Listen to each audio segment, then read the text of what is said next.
The story begins in 1985, where a man named Tom is taking care of a lighthouse. One night, he notices a young woman lying on the shore. Tom rushes over to help her and sees that she's badly injured, covered in wounds. He carefully carries her into his home. Suddenly, the woman wakes up and immediately assumes Tom is an enemy. She grabs him by the throat, ready to fight. But then she notices a submarine on the TV. Instantly, she throws her trident and destroys the television. A moment later, weakened by her injuries, she collapses unconscious. The next morning, she wakes up and sees that her wounds have been treated and wrapped in bandages. Just then, Tom walks in with a cup of tea. He even teaches her how to drink it. Tom asks, "Who are you?" The woman replies, "My name is Atlanna, and I am the queen of Atlantis." As time passes, the two slowly fall in love. Eventually, they have a son and name him Arthur. Atlanna tells Tom, "Our son will be proof that people from different worlds can live together. One day, he'll unite our worlds." For a while, the three of them live happily as a family. But one day, Atlantean soldiers arrive at the lighthouse. They've discovered that Atlanna has been hiding there. The soldiers try to capture her, but Atlanna is an incredible warrior. One by one, she takes them all down. Even so, she knows it's no longer safe to stay. The king of Atlantis will never stop searching for her, and next time he'll send an entire army. To protect Tom and Arthur, Atlanna makes the heartbreaking decision to return to Atlantis. Before leaving, she tells Tom, "When the time is right,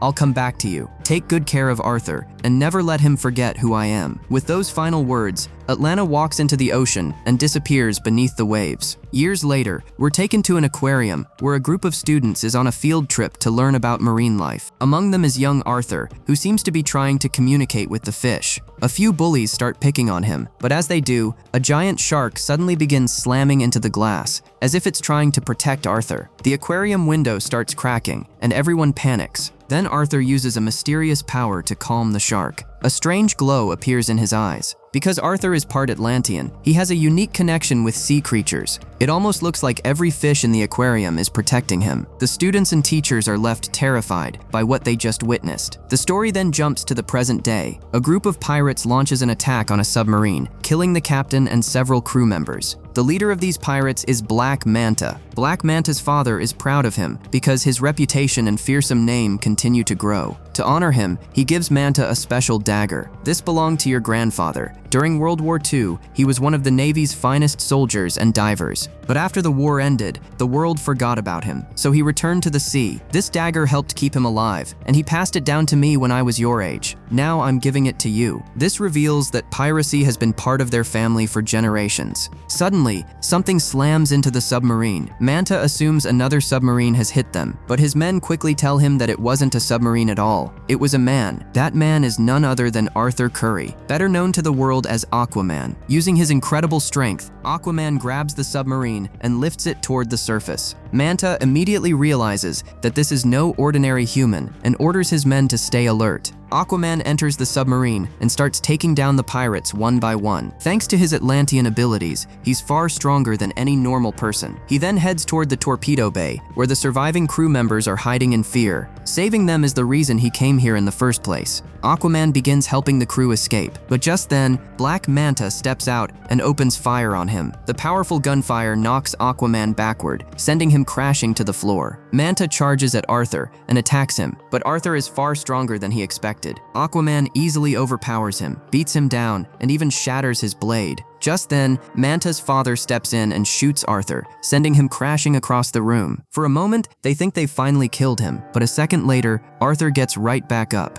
He rips a metal pipe loose and drives it through Manta's father's arm, badly injuring him. Arthur looks at them and says, "Change your ways, or next time I won't let you off so easily." Even after that warning, Manta's father keeps firing at him. Arthur dodges the shots, but one of the bullets strikes a critical part of the submarine. Water immediately starts flooding inside. At the same time, a heavy missile falls and pins Manta's father beneath it. Manta desperately tries to lift the missile and save him, but it's far too heavy. With no other option, he turns to Aquaman and begs for help. "Please, help me save my father. You chose a life of killing. Now it's time to face the consequences." With that, he turns around and walks away. As more water pours into the submarine, its systems begin failing one after another. Realizing there's no escape for him, Manta's father tells his son, "Leave, get out of here and live." love. One day, you'll get your revenge on that arrogant Aquaman. Manta refuses to leave him behind. Seeing this, his father secretly pulls the trigger on a nearby explosive device and forces his son to escape. Moments after Manta gets out, the submarine explodes. Watching the blast from a distance, Manta is consumed with rage and swears revenge against Aquaman. Meanwhile, Arthur successfully rescues the remaining crew members and brings them safely back home. Later, he goes to a restaurant to have dinner with his father. The news is playing on television, reporting that the mysterious Aquaman has once again saved innocent lives from deadly pirates. Tom immediately realizes that his son is the hero everyone is talking about. Smiling proudly, he tells Arthur, "I always knew you'd do something great one day. Your mother used to say that you'd unite both worlds." But Arthur's expression turns serious.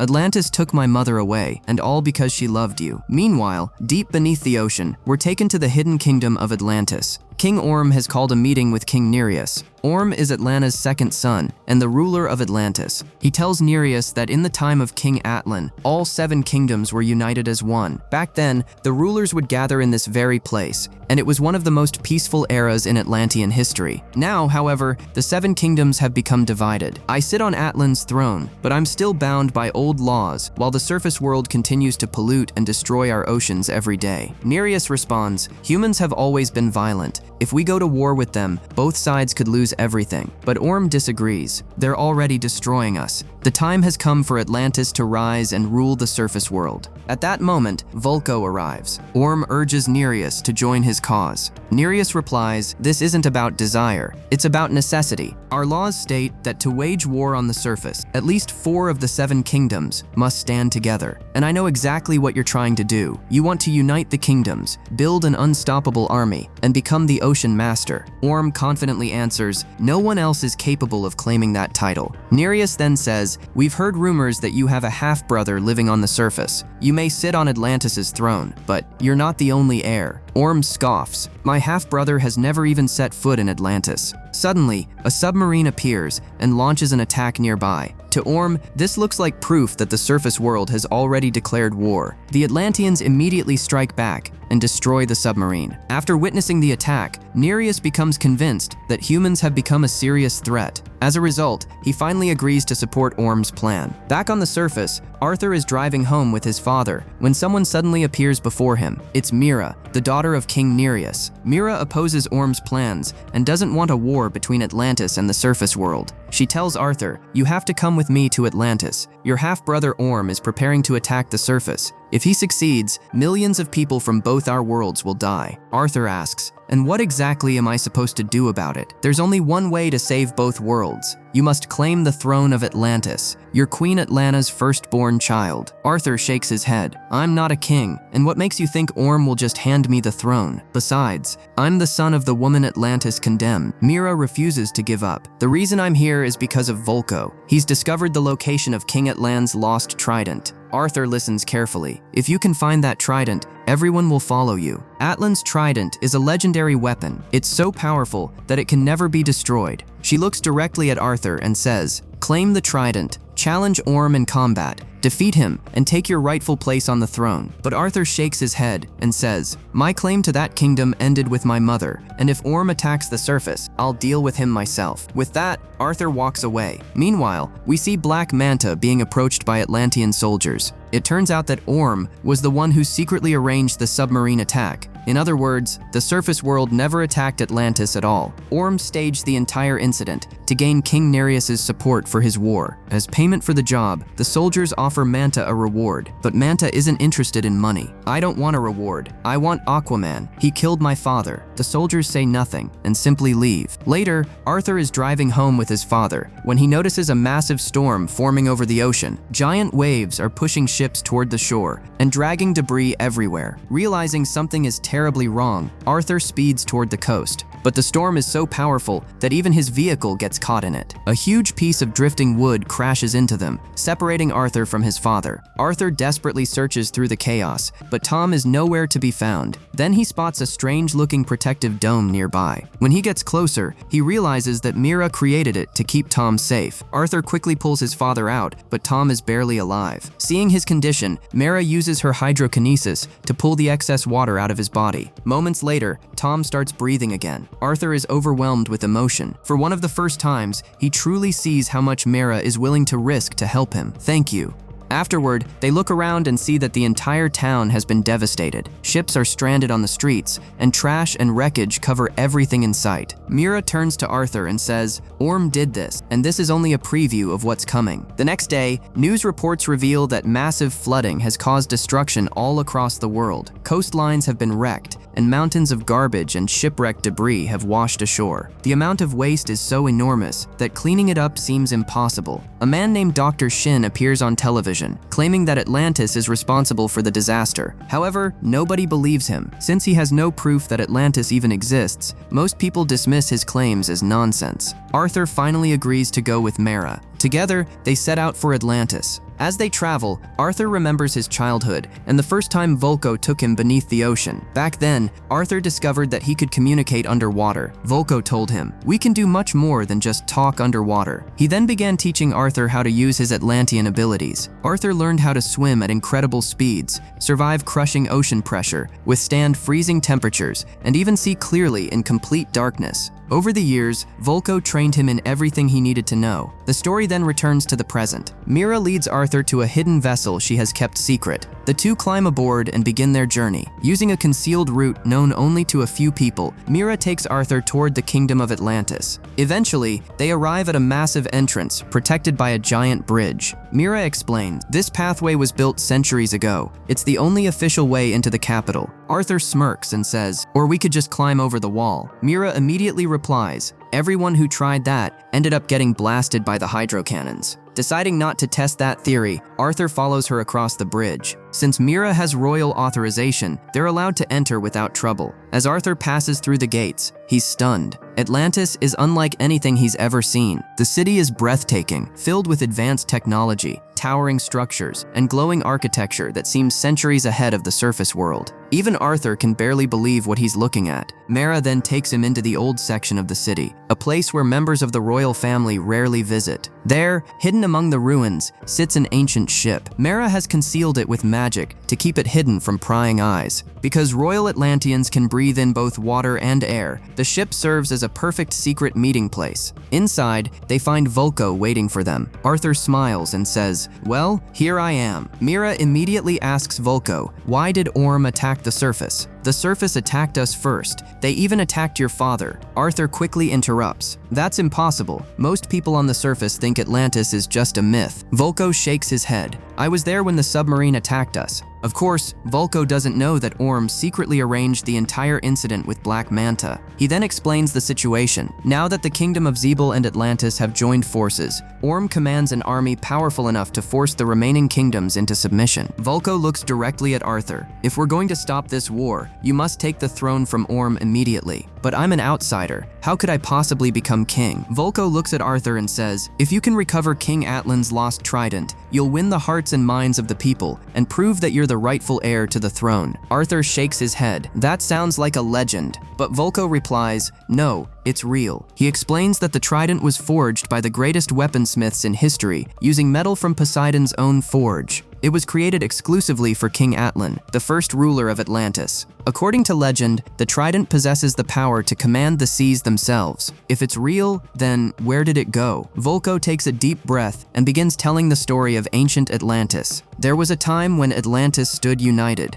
Every kingdom answered to King Atlan, and the entire empire prospered under one rule. It was an age of incredible wealth, peace, and technological advancement. Atlantis had already discovered ways to generate limitless energy, while the rest of the world was still living in darkness. But with greater power came greater ambition. Over time, the Atlanteans became obsessed with expanding their influence. Their greed continued to grow until it eventually led to catastrophe. The great kingdom collapsed and sank beneath the ocean. Yet the very force that caused their downfall also helped them survive. It transformed them, allowing them to breathe underwater and adapt to life beneath the sea. As generations passed, different groups evolved in different ways. Some adapted successfully, while others became something entirely different. As for King Atlan, legend says he blamed himself for the destruction of Atlantis. To punish himself, he chose a life of isolation and vanished into obscurity. Since then, no one has ever seen him or his trident again. Then Volko reveals something important. A few months ago, our archaeological division recovered an ancient device that belonged to one of Atlantis' oldest bloodlines. He hands it to Arthur. I'm convinced it contains the location of Atlan's trident.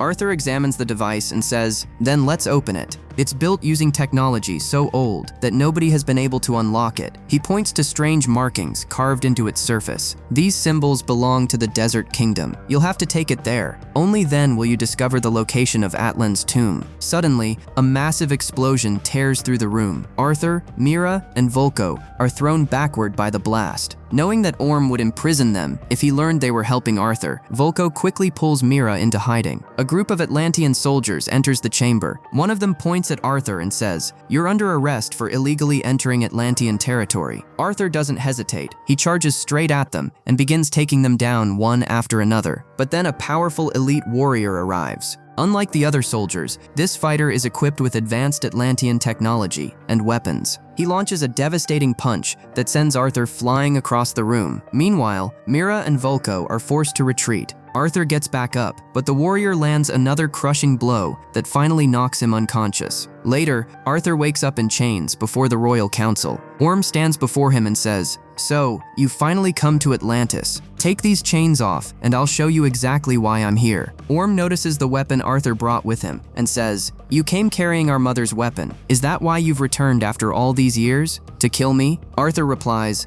"I came to stop you from destroying the world." Orm's expression darkens. "And how exactly do you plan to stop the crimes committed by the surface world? For centuries, humans have polluted our oceans, poisoned marine life, and destroyed everything in their path." He steps closer, "And yet you're here to defend them." Arthur answers without hesitation, "If stopping a war means challenging you for the throne, then so be it." In reality, Orm has been manipulating the entire conversation. He's deliberately provoking Arthur, hoping to lure him into a formal challenge. And it works. Arthur accepts. Orm immediately smiles. "If you defeat me, I'll cancel every order I've given. There will be no war. But if I win, you die." With that, he orders his soldiers to prepare the royal arena. A short time later, Volko manages to meet with Arthur and is furious. "Don't you understand? Orm tricked you into this challenge." Arthur shrugs. Beating him won't be that hard. Volko shakes his head. "Maybe you're a hero on the surface, but underwater is a completely different battlefield. Orm has spent his entire life training beneath the sea. Nobody has ever been able to match him in his own environment." Arthur smirks. "Well, you trained me too, remember?" That statement brings back a memory from Arthur's childhood. In the flashback, Volko is teaching young Arthur how to fight with a trident. The two spar against each other, exchanging blow after blow. Then Volko suddenly spins his trident at incredible speed, creating a defensive shield around himself. Amazed, Arthur asks, "How did you do that?" Volko smiles and replies, "First learn to master the trident, then I'll teach you that too." Arthur tries to break through Volko's defensive shield by attacking it head-on, but the force sends him flying backward instead. Frustrated, Arthur gets up and says, "That's cheating. Why can't we just use swords? This is your mother's trident. If you can't master it, you'll never become king. Then why doesn't my mother ever come to see me? How many times have I told you? When you're ready, I'll take you to her." Arthur is tired of hearing the same answer. "How long are you going to keep lying to me? I've done everything you've asked.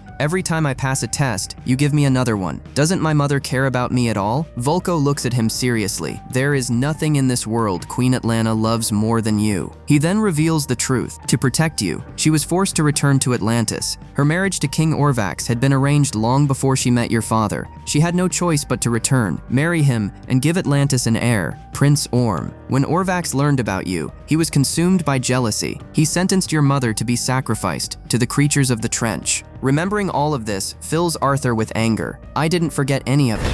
I've remembered every word." Back in the present, Orm gives Mara a bracelet and tells her it once belonged to his mother, but the gift is actually a tracker. Orm already suspects that Mara has been helping Arthur. Soon, Arthur is brought into the royal arena. The battleground is surrounded by rivers of lava, and thousands of Atlanteans gather to watch. The duel begins. At first, both warriors seem evenly matched. Arthur lands powerful strikes, while Orm counters with incredible skill. But as the fight continues, Orm gradually gains the upper hand. Unlike Arthur, he has spent his entire life mastering the trident. Again and again, he attacks with deadly precision. Finally, one powerful strike shatters Arthur's trident. Arthur is devastated. That trident belonged to his mother. Seeing Arthur vulnerable, Orm moves in for the kill. But before he can finish the fight, Mira suddenly intervenes. Using her powers, she blasts Orm backward and knocks him off balance. She then grabs Arthur and rushes him onto her ship. The two escape before Orm's soldiers can stop them. Once they're safely away, Mira is furious. Our plan was to find Atlan's trident first,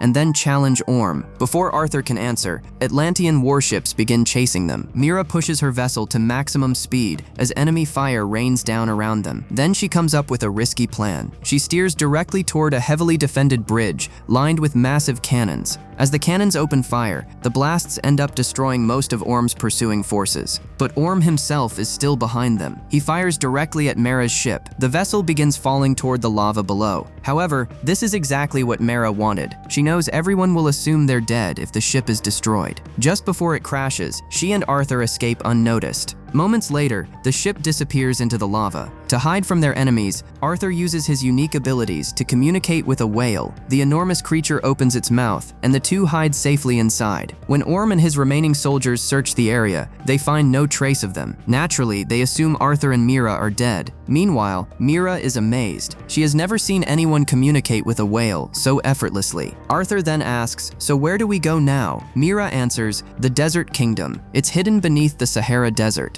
The two leave the ocean, board a plane, and head for the Sahara. Meanwhile, the tracker hidden inside Mira's bracelet reveals that she's still alive. Orm discovers that she and Arthur are heading toward the Desert Kingdom. He immediately orders his captain to eliminate them. But then King Nereus steps in. "Arrest Mera and bring her back to me alive." Orm argues, "She betrayed us." Nereus stares him down. "She's my daughter. If a single hair on her head is harmed, you can forget about my support in this war." Knowing he can't afford to lose Nereus's alliance, Orm reluctantly agrees. Fine, capture them. Later, Mera uses a special device and discovers that the ruins of the Desert Kingdom are directly beneath them. Without hesitation, she and Arthur jump from the aircraft. No parachutes. Because Atlanteans possessed extraordinary durability, they survive the fall and land safely in the desert below. Elsewhere, Black Manta is visited by Atlantean soldiers carrying a message from Orm. The message explains that Orm is restricted by Atlantean law and cannot personally kill Arthur or Mera, but Manta can. More importantly, he can finally avenge his father's death. As part of the deal, Orm provides him with some of Atlantis' most advanced and dangerous weapons. When Manta tests the technology, he's stunned by its power. Then he begins modifying and upgrading the equipment. Using Atlantean technology as a foundation, he starts building an incredibly powerful combat suit. A suit that will transform him into one of Aquaman's deadliest enemies. Meanwhile, Arthur and Mera finally discover the path leading to the lost Desert Kingdom. Without hesitation, they jump inside and travel through a maze of ancient tunnels until they reach a massive hidden chamber. The place turns out to be an ancient armory. There, they discover the very forge that was once used to create King Atlan's legendary trident. Seeing it with their own eyes convinces them that Vulko's story was true all along. Inside the chamber, they also find an ancient machine. The mysterious device Vulko gave them appears to be the key. Mera inserts it into the machine, and the system powers on. Moments later, a hologram of King Atlan appears before them. Atlan says, "The power of Atlantis lives within this trident. If it falls into the wrong hands, it will bring catastrophe. But if it is claimed by the true heir, it will unite all the kingdoms." He then leaves them with a riddle. Seek the edge of the world. There, the hidden path of the sea will reveal itself. Through chaos lies the way. The bottle holds the answer. Only one worthy of a king's legacy will uncover the truth. As soon as the message ends, the projection disappears. To make sure nobody else can access the information, Mera destroys the machine. While searching the chamber, they discover a bottle containing a hidden map. The map points toward the edge of the world. Following the clue, Arthur and Mera travel to the island of Sicily, Italy. For Mera, everything on the surface is fascinating. She excitedly explores the town, amazed by all the things she's never seen before. Eventually, they arrive at an ancient ruin. Arthur looks through the bottle and realizes it functions like a special lens that reveals a hidden map. He shows it to Mera, but Mera asks, "How do we know which direction we're supposed to look?" That's when Arthur remembers the final line of Atlan's riddle. Only one worthy of a king's legacy will uncover the truth. Suddenly, it clicks.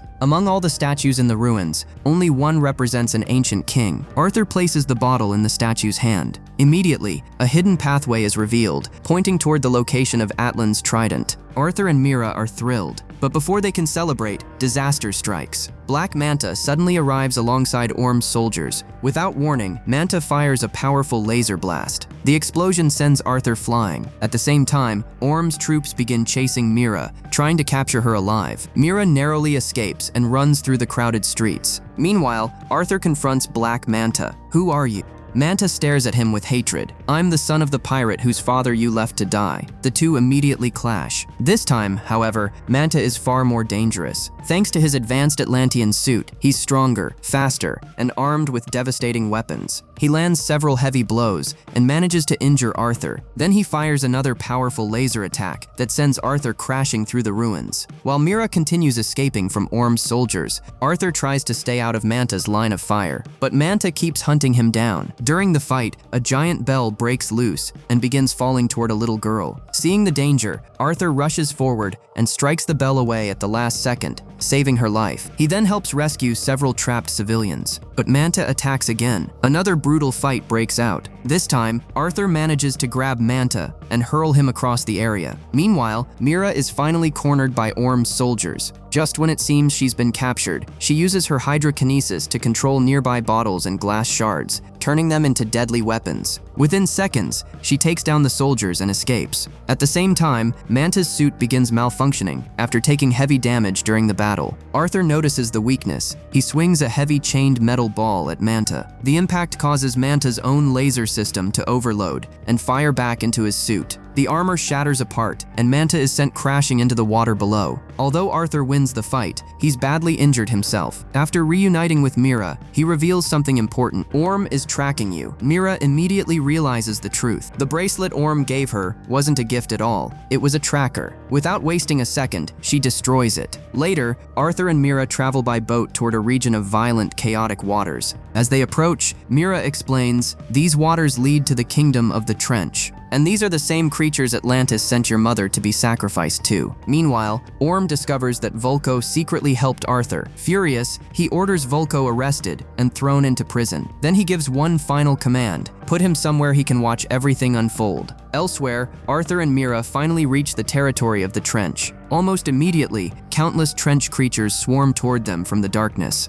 Arthur and Mira fight back, but there are simply too many of them. Realizing they can't win through brute force, Arthur pulls Mira into the boat. Then he grabs several glow sticks. He knows that creatures living in the deepest parts of the ocean are extremely sensitive to light. The plan works. As the glow sticks light up the darkness, the Trench creatures recoil in fear and hesitate to attack. Arthur and Mira dive deep into the ocean, but the Trench creatures are still chasing them. There are simply too many of them. Thankfully, the glow sticks continue keeping the monsters at a distance as Arthur and Mira descend farther into the depths. As they sink deeper and deeper, Arthur suddenly notices a bright light in the distance. The two begin swimming toward it. The light grows stronger and stronger until even the Trench creatures stop following them. But the light, it's actually a gigantic underwater vortex. The powerful current pulls Arthur and Mira apart and drags them into a hidden world beyond the ocean. Mira finds herself in danger almost immediately when a strange creature tries to attack her. Before it can reach her, someone suddenly appears and saves her. The mysterious person brings Mira safely to shore. A short time later, Arthur arrives while searching for her. When the stranger removes her mask, Arthur is stunned. It's his mother, Atlanna. After 20 years apart, mother and son finally reunite. Overwhelmed with emotion, they embrace each other. Later, Atlanna takes Arthur and Mira to her home. Arthur tells her, "Dad still waits for you every single day. Why didn't you ever come back?" Atlanna sadly explains the truth. "The portal you came through only allows people to enter, not leave. The only thing capable of opening the way home is King Atlan's trident." She points toward a massive waterfall in the distance. The trident is hidden behind that waterfall, but it's guarded by Carathan, the most powerful creature in this world. Mira immediately says, "Then we'll fight it together." Atlanna shakes her head. No, Carathan will only allow the true king to claim the trident. Determined to finish what he started, Arthur heads toward the waterfall alone. Behind the waterfall, he finally finds Atlan's trident. But before he can reach it, Carathan appears. The gigantic guardian towers over him. Arthur attacks first, but Carathan easily overwhelms him. Then Arthur does something nobody has ever done before. Using his unique abilities, he speaks directly to the creature. Carathan is shocked. You can hear me? Arthur is the first person since King Atlan to communicate with the legendary guardian. Carathan asks, "Who are you?" "I'm nobody special. I'm just trying to protect the people I love and save my world." Carathan studies him for a moment. "Everyone who came before you failed to claim the trident, but if you believe you're worthy, then try." Arthur slowly approaches the weapon. He grabs the trident and pulls it free. At that moment, the power of King Atlan flows into the legendary trident. An enormous surge of power flows through Arthur. He has finally become the rightful king of Atlantis. Moments later, Arthur emerges from the waterfall, carrying the trident. Atlanna and Mira are overjoyed. The true king has finally returned. Meanwhile, Orm is preparing to conquer the powerful Brine Kingdom. If he defeats the Brine King and absorbs his army, he'll officially become the Ocean Master and command the most powerful military force on Earth. Just as the battle begins, a massive war erupts between the armies. While Orm moves in to eliminate the Brine King, the ground suddenly shakes. A gigantic explosion erupts beneath the battlefield. Then Carathan rises from the depths. Sitting on top of the colossal beast is Arthur himself. For the first time, everyone witnesses the full size of Carathan. The creature is absolutely enormous. Orm immediately orders an attack, but the weapons have no effect. Carathan tears through warships and destroys everything in its path. At the same time, Arthur uses the power of the trident to command countless sea creatures. Countless sea creatures answer his call. Soon, the ocean itself turns against Orm's forces. Ships are destroyed, soldiers are overwhelmed, and Orm's army begins collapsing. But Orm refuses to surrender. He launches a direct attack on Arthur and manages to knock him away. That's when Mira arrives. She tells Arthur, "Too many people are dying. The only way to stop this war is to defeat Orm." Arthur looks at her and asks, "And what if I can't?" Mira smiles. "The first time you fought him, you battled on his terms. This time, take him somewhere he can't use the ocean against you." Then she kisses him. After everything they've been through together, their feelings for each other have finally become clear. With renewed confidence, Arthur challenges Orm one final time. The two rise above the battlefield and continue their duel in open air. Everyone watches. This battle will decide the future of Atlantis. This time, Arthur dominates the fight. He repeatedly gains the upper hand and tells Orm, "It's over. Give up the throne." But Orm refuses. Filled with anger, he attacks again. Arthur counters effortlessly. Then he spins the trident with incredible speed, just like Vulko taught him years ago. When Orm strikes, he's thrown backward. A moment later, Arthur shatters Orm's weapon. Watching from afar, Vulko smiles proudly. His student has finally mastered everything he taught him. Arthur defeats Orm, yet he refuses to kill him. Orm looks up and says, "Do it. Atlanteans don't show mercy." Arthur shakes his head. "I'm not you." Just then, Atlanna arrives. Orm is stunned. He believed his mother had been dead all these years. The two embrace as mother and son. Atlanna then tells him, "Arthur saved me. I love both of you, but you're on the wrong path. The surface world and Atlantis are not enemies. They're part of the same world." Realizing the truth, Orm finally stops fighting. Soon afterward, Vulko orders Orm's arrest. And with the war finally over, Arthur is crowned the new king of Atlantis. Back on the surface, Tom continues his daily tradition of visiting the shoreline, hoping to see Atlanna again. Just like every other day, he waits. But this time, someone is standing on the beach. Tom can hardly believe his eyes. It's Atlanna. After decades apart, they finally reunite. And with that emotional moment, the story comes to an end. However, the movie still has one final scene after the credits. Some researchers discover a badly injured black manta floating in the ocean and bring him back for treatment. The man leading the research team is Dr. Shin, the same scientist who has spent years trying to prove that Atlantis exists. Because nobody ever believed him, he's been searching for evidence on his own. When Manta wakes up, Dr. Shin notices the advanced technology in his suit. "Those weapons are based on Atlantean technology, aren't they?" he asks. Manta looks at him and replies, "Forget Atlantis. Tell me one thing. How do I find Aquaman?"